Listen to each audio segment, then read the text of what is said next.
Hello guys, welcome back to my YouTube channel. And मैं आपको कुछ बताना चाहती हूँ कि जो हमारा handsome idol and cute ghost love story थी वो आगे थोड़ा टाइम तक कंटिन्यू नहीं हो पाएगी। एक्चुअली उसका बस लास्ट एपिसोड रह गया था पोस्ट करना, पर कुछ प्रॉब्लम की वजह से जो है मैं उसे पोस्ट नहीं कर पाऊँगी। तो आप मेरी थोड़ी प्रॉब्लम को समझिए। जब प्रॉब्लम फिक्स होगी मैं डेफिनेटली उसे पोस्ट करूँगी। एंड तब तक के लिए आप बोर ना हो, इसलिए मैंने एक नया ड्रामा आपके लिए लेके आई हूँ जिसका नाम है लीगली डेड। और इस ये ड्रामा भी काफ़ी अच्छा है, तो आप इसको ज़रूर एंजॉय करेंगे। Thank you so much.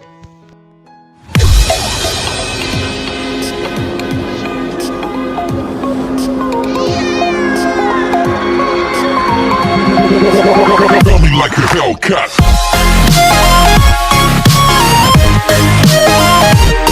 Drama की स्टार्टिंग में हम हमारी फीमेल लीड आयुंग को देखते हैं, जो कि सुबह सुबह वॉशरूम जाती है। बस वॉशरूम में जाते ही उसको सामने का लड़का दिखाई देता है एंड इस लड़की का नाम होता है शैंग। ये हमारे इस ड्रामा का फर्स्ट मेल लीड है। हमारी आयुंग के हाथ में कुछ ये होता है जिसे देख के हमारी आयुंग उसे छुपाती है, बट क्या पता यार, इसे तो देख ही लिया है। तो हमारी आयुंग उस लड़के को पापा कहती है, तो जिसके लिए हमारे साथ साथ हम सब भी शौक होंगे कि भाई क्यों कह रही हैं। तो इसके लिए हमें कुछ टाइम पहले का टाइम देखना पड़ेगा। कुछ दिन पहले का सीन दिखाया जाता है जहाँ पे आयुंग हमें बताती है कि उसके पेरेंट्स की मौत 7 साल पहले ही हो चुकी है और उसे अकेले ही अपनी छोटी बहन का ख्याल रखना है। एंड उनको क्या तंगी इतनी चल रही होती है कि इसके पास बिल्कुल पैसे नहीं होते और इनके मकान मालकिन भी इन्हें घर से बाहर निकलने को बोल देती है क्योंकि उन्होंने रेंट पे नहीं करा होता है। इन्हीं सब बातों से परेशान हमारी आयुंग घर दिखते दिखते जाती है कि उनको कम बजट में कोई सही सा घर मिल जाए कि इतने में उसे एक आवाज़ आती है। 2 बच्चे आपस में लड़ रहे होते हैं, जिनमें से एक होती है आयुंग की बहन। इसका नाम होता है दानवी। दानवी की फ्रेंड दानवी से कहती हैं कि तुम हमारे साथ नहीं चल सकती। तो दानवी उनसे पूछती है कि मैं तुम्हारे साथ क्यों नहीं जा सकती। तो उनके फ्रेंड उन्हें कहते हैं कि तुम्हारे पास टेंट नहीं है और बिना टेंट की कैंपिंग कैसे हो सकती है। इतने में वहाँ पे आयुंग आती है और पूछते हैं कि क्या बात हुई। तो फिर हमें दानवी सारी उसे बात बताती है।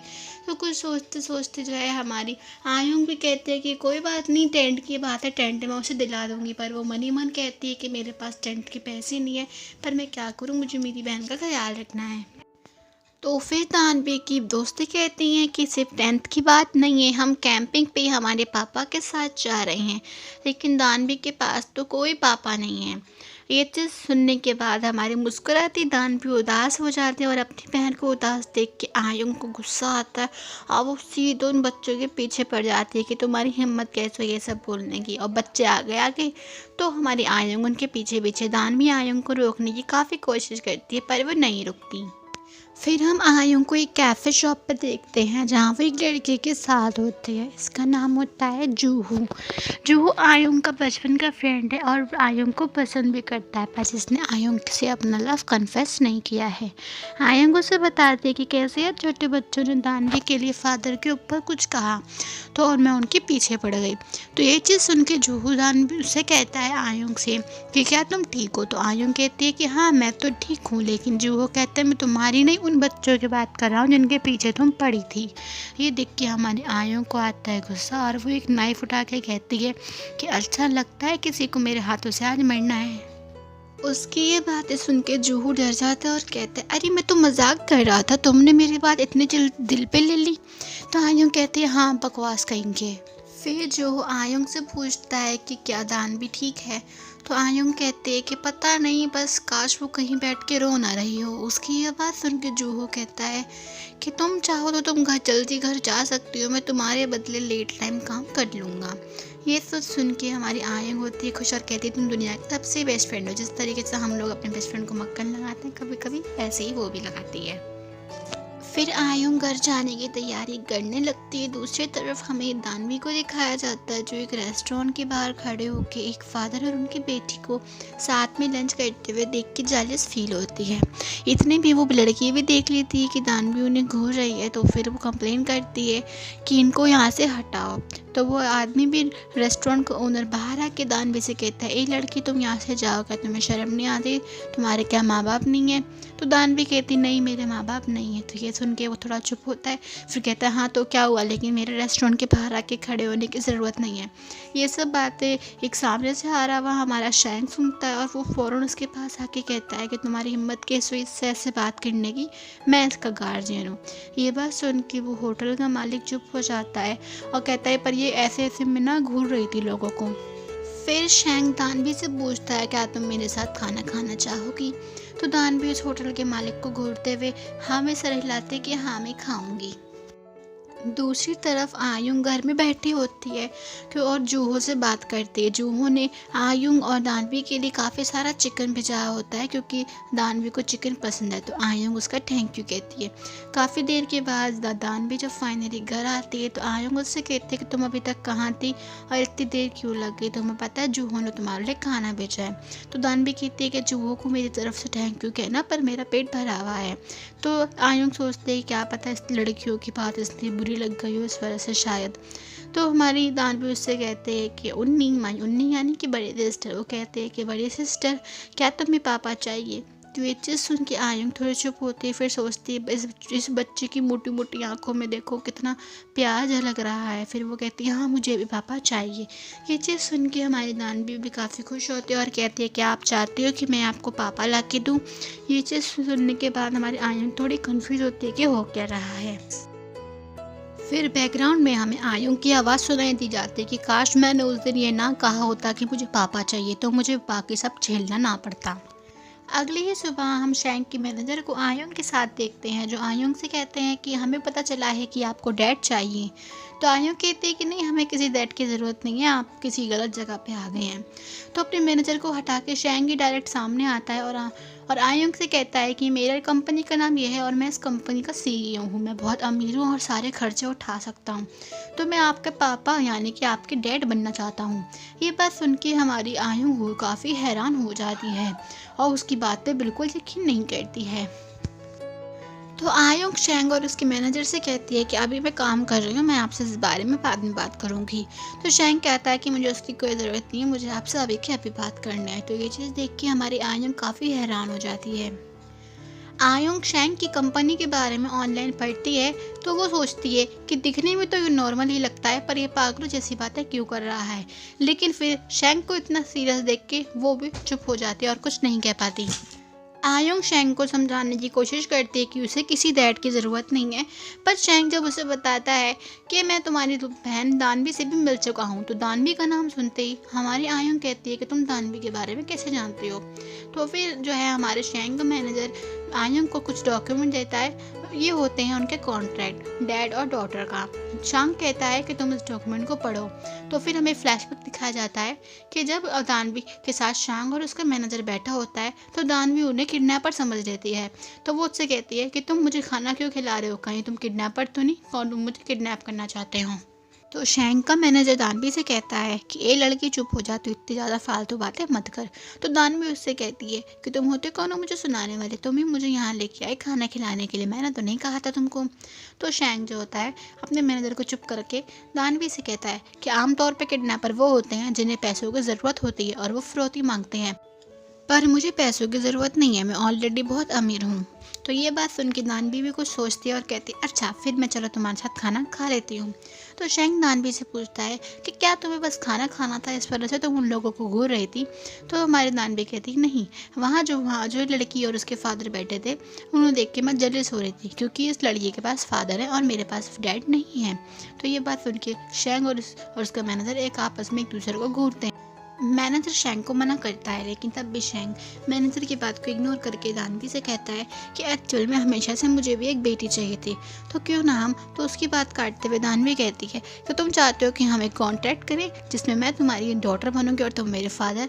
तो ये चीज़ देख के शैंक और उसके मैनेजर फिर से एक दूसरे को घूरते हैं और सोचते हैं कि ये लड़की तो कुछ ज़्यादा ही चालाक निकली।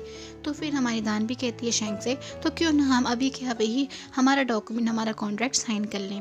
तो ये चीज़ देख के हमारा शैंग भी सोचता है ये लड़की सच में बहुत समझदार निकली। और वही हम थोड़ी देर में वही कॉन्ट्रैक्ट जो है हमारी आयंग के हाथ में देखते हैं, जहाँ आयंग बिल्कुल यकीन नहीं कर पाती कि ये सब दानवी ने करा है और वही चाहती थी कि फादर आए। तो वो शैंग को मना करती है कि नहीं, दानवी ऐसा नहीं कर सकती और वो उसे उसका कॉन्ट्रैक्ट वापस कर देती है। लेकिन शैंग वही कॉन्ट्रैक्ट आयंग को वापस करके कहता है कि इसके अंदर एक और कॉन्ट्रैक्ट है, तुम इसे देखो। आयंग जब दूसरा कॉन्ट्रैक्ट देखती है तो वो देखती है कि उसमें कलर पेंसिल से दानवी ने खुद एक नया कॉन्ट्रैक्ट बनाया होता है, जिसमें उसने लिखा होता है कि मेरे डैडी जो बनेंगे वो मुझे हर जगह घुमाने ले जाएंगे। ये चीज़ देख के हमारी आयंग काफ़ी कंफर्म हो जाती है कि पक्का ये जो है हमारी दानवी ने ही कॉन्ट्रैक्ट बनाया है। पर वो शैंग को मना करती है कि अगर दानवी फिर भी डैड चाहती तब भी हम डैड नहीं रख सकते, क्योंकि तुम मेरे से कुछ ही साल बड़े हो और ऐसा डैड मैं नहीं चाहती जैसे सब लोग देख के हमारे बारे में क्या क्या सोचेंगे। तो शैंग उसे कहता है कि नहीं, हम लोग हमारे बारे में कुछ नहीं सोचेंगे। इसकी बात सुन के हमारी आयंग को काफ़ी गुस्सा आता है और वो उससे कहती है अच्छा तो तुम इससे जाते हो, किसी को फ़र्क नहीं पड़ेगा, लेकिन इससे तुम्हें क्या फ़ायदा होगा हमारा पापा बन के। तो फिर हमें एक फ्लैशबैक दिखाया जाता है कि शैंग की दादी ने मरने से पहले अपनी वसीयत में लिखा होता है कि मेरे मरने के बाद मेरी जो भी प्रॉपर्टी, जो भी कंपनी है, उसे मेरे परिवार की बेटियों में बांट दिया जाए।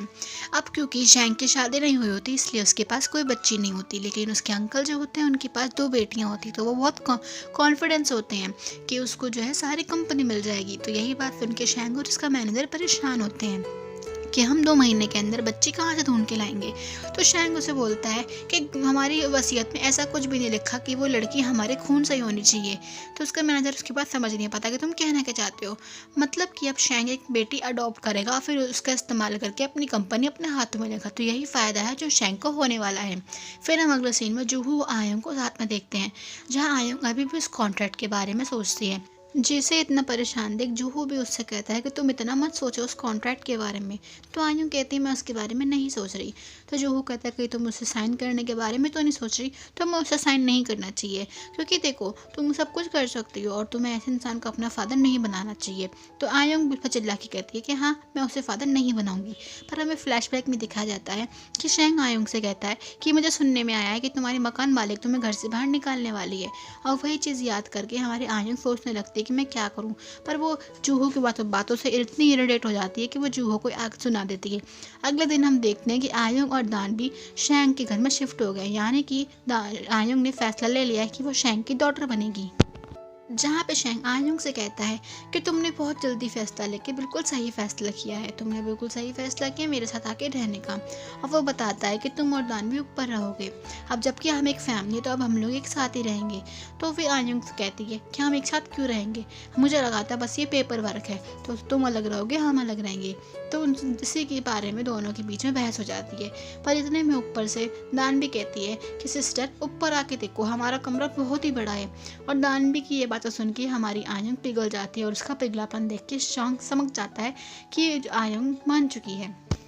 फिर हमें एक फ्लैशबैक दिखाया जाता है जहाँ पे दानवी कॉन्ट्रैक्ट बनाती है और अपने कॉन्ट्रैक्ट पे शैंग के साइन भी ले लेती है। साइन लेने के बाद हमारे दानवी शैंग से कहती है कि एक्चुअली मैं आपको एक चीज़ बताना भूल गई। और वो लोग पूछते हैं कि तुम हमें क्या बताना भूल गई। दानवी उसे बताती है कि मैं आपको बताना भूल गई कि मेरी एक बड़े सिस्टर है।